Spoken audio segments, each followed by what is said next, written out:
Choix numéro 2. Vidéo 1.2. Le concours et la cérémonie d'attribution. Si tu n'as pas vu la vidéo de présentation de ce concept et d'introduction de cette histoire chuchotée, n'hésite pas à la regarder en premier. Si tu prends ce projet en cours de route, sinon tu risques d'être un peu perdu. Sinon, laisse-moi te raconter la suite des brownies.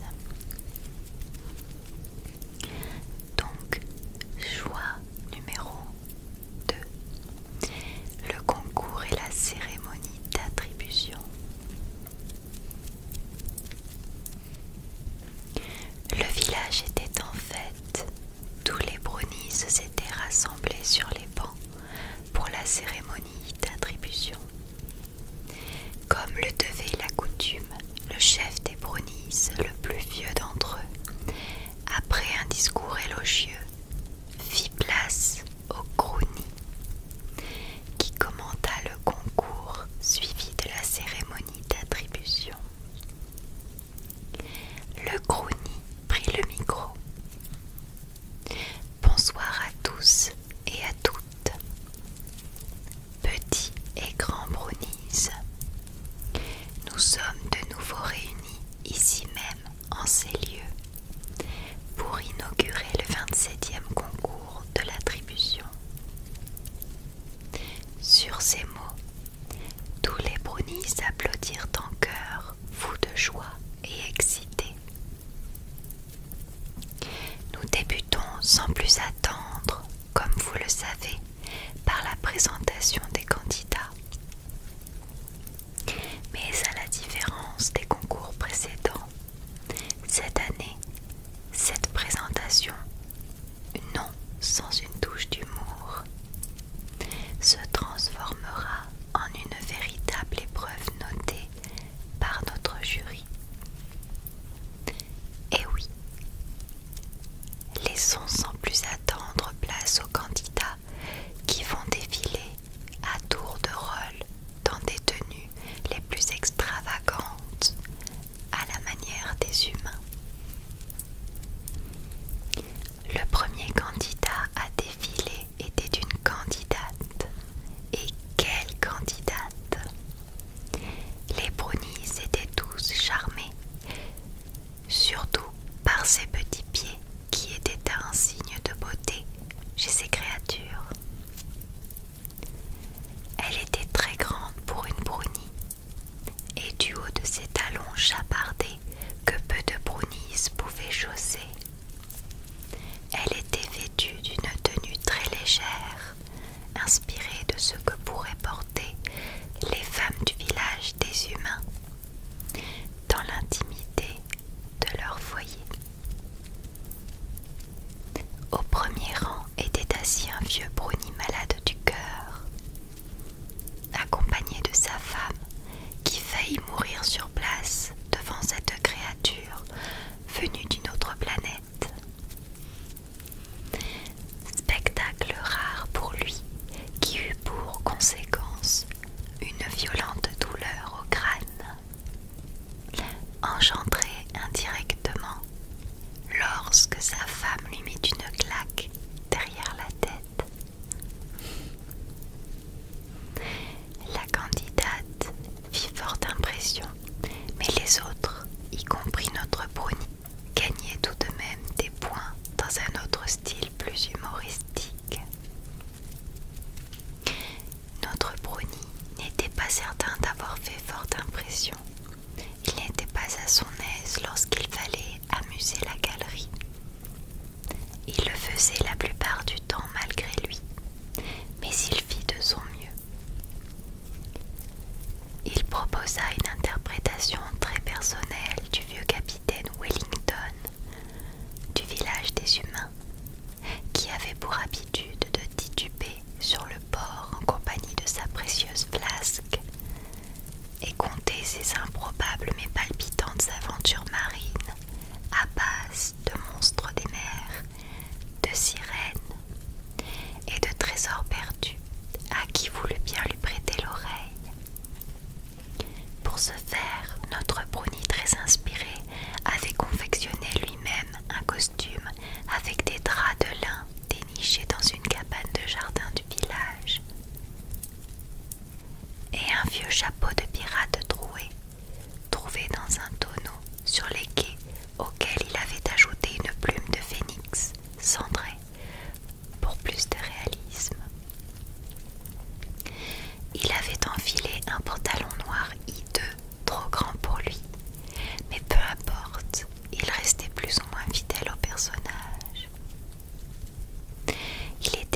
On nommait ce dernier l'attrapeur. Les candidats devaient alors chaparder sans se faire prendre l'objet le plus intéressant qui s'y trouvait et enfin de revenir à la ligne de départ, et ce en un minimum de temps. Pour remporter l'épreuve, le brownie devra être le plus insaisissable et rapide que possible.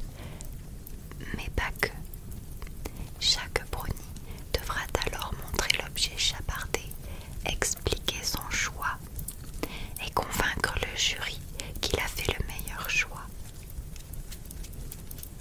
Cette épreuve va tester nos candidats sur leur rapidité, leur habileté et leur intelligence. Êtes-vous prêts, membres du jury? Tous hochèrent la tête. Le brownie se tourna vers les candidats. Brownies au départ. Notre brownie se mit en position. Prêt, partez, lança le brownie. Sur ces mots, tous les brownies claquèrent des doigts. Mais pas notre brownie. Il avait un plan. Il courra le plus rapidement possible en direction d'un objet. Il avait le regard rivé sur l'objet. La foule se mit alors à le huer, pensant qu'il serait le premier brownie à se faire prendre par l'attrapeur. Le jury resta perplexe.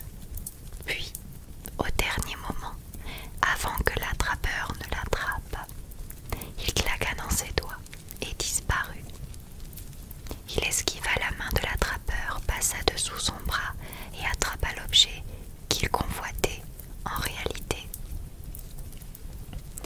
Puis il piqua un sprint en direction de la ligne de départ.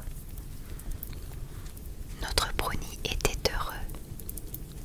Tout semblait se passer exactement comme il l'avait souhaité. À un détail près. Lorsqu'il claqua de nouveau dans ses doigts à l'arrivée, il se rendit compte qu'une brownie était arrivée en même temps que lui. Notre brownie était déçu, car même en menant à bien la dernière épreuve, il savait que sa camarade avait fait bien mieux que lui et qu'elle avait une bonne longueur d'avance.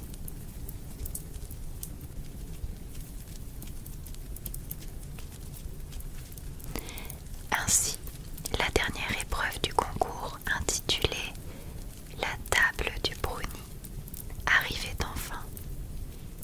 Dans quelques instants, après l'épreuve suivie de la délibération du jury, le nom du vainqueur sera enfin divulgué.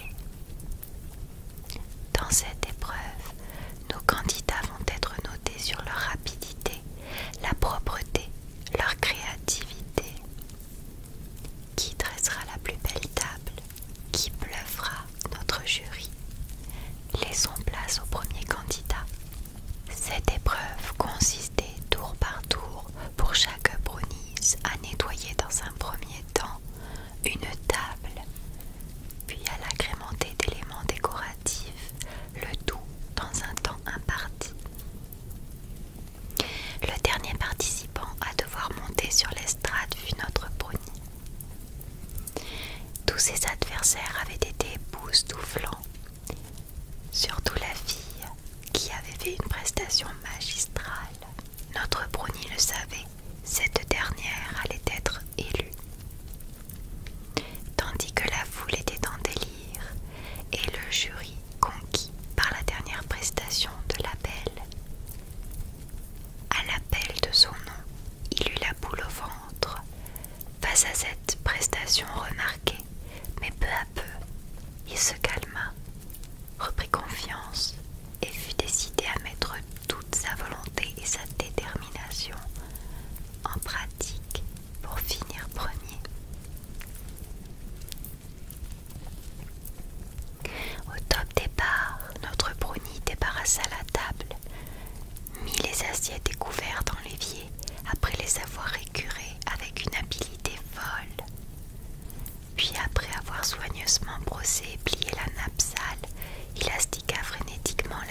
jury pestait et se débattait vainement pour s'extirper de la nappe qui les enveloppait tous, avec l'idée en tête de mettre un point final à ce travail bâclé et de disqualifier sévèrement notre brownie. Dans la panique et l'empressement, certains membres du jury se cognèrent la tête entre eux. On les entendit alors crier haut et fort de rage. « Disqualifié, ce brownie est disqualifié, c'est une honte !» Mais une fois tous les membres sortis de ces sales draps, l'énervement laissa place à la stupéfaction générale. En moins de quelques secondes, le temps que le jury avait disparu sous la nappe sale, la table du brownie s'était parue d'une nouvelle nappe blanche soyeuse et d'un magnifique chemin de table doré parsemé de petites bougies. Les verres étaient brillants, parfaitement nettoyés et ornés de petits rubans de la même couleur. Les assiettes avaient été soigneusement sélectionnées et s'accordaient parfaitement avec l'ensemble de la vaisselle. Des serviettes en tissu rouge avaient été pliées artistiquement et disposées dans chaque assiette. Les couverts dorés avaient trouvé leur place respective, parfaitement agencés et propres. Un sapin miniature réalisé à partir de branchages plantés dans un petit pot en terre cuite, chapardé, et orné de jolies boules rouges, vertes et dorées, et de guirlandes blanches, rouges et dorées trônées au centre de la table. Cette table était très lumineuse et accrochait vraiment le regard. Et pour clôturer le spectacle, une étoile avait été formée à partir de petites bougies blanches en lévitation au-dessus de celle-ci.